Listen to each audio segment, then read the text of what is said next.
Hi, I'm Izzy Seddon, here for Fresh Business Thinking at the Kruger Cowne Breakfast Club at the Ivy. We're here this morning listening about philanthropy from Sir Bob Geldof and Lily Cole.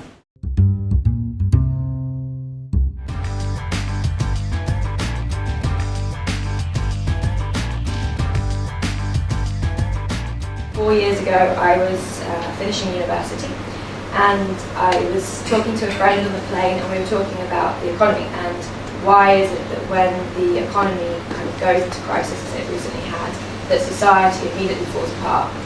Because if you think about it, we all have the exact same number of skills, services, resources to be able to, kind of work together as a society. We've just lost the means to be able to trade them and to move them around. And we were talking about community and how, arguably in this kind of hypothetical olden days that people refer to, or even in developing world countries right now, there is a sense of community that can often sustain communities even if the economies are struggling.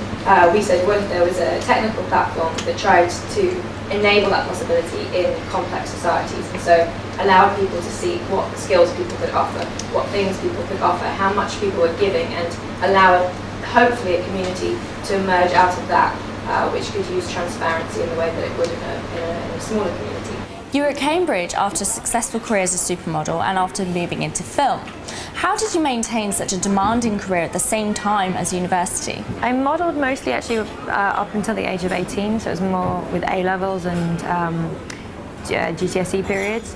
And for that, to be honest, it was tough from a time perspective and a management perspective, but I just took books with me when I was travelling, and luckily modelling is one of these funny jobs where you don't have to be, it doesn't take so much mental effort, so you can actually, it was actually quite fine for me to be physically present modelling and mentally present in my studies.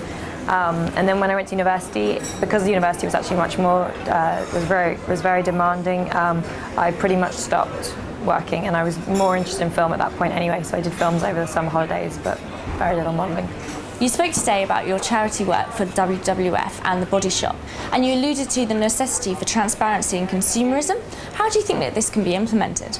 I actually see that the work that I do with things like The Body Shop and things like World Rubber as business. I don't see it as charity, and that's because I'm more interested in trade initiatives that try and address social and environmental issues than I am in, at this point in time anyway, in charities' efforts to remedy them.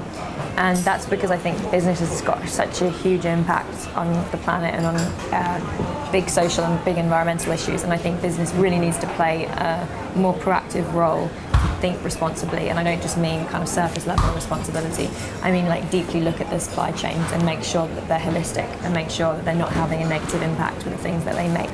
And I think that's something that from a moral perspective businesses should set to the table to do more about, but I think that really consumers drive that, because consumer kind of voting patterns per se with what they buy will dictate what businesses do, and so I think ultimately consumers have that power, and in order to enable consumers to be able to kind of purchase and pay into companies that they think are being responsible, we need more transparency. Consumers need to be able to see what the stories are behind the products that they're interacting with. The other thing we have to encounter is this free economy, which is of course nonsense.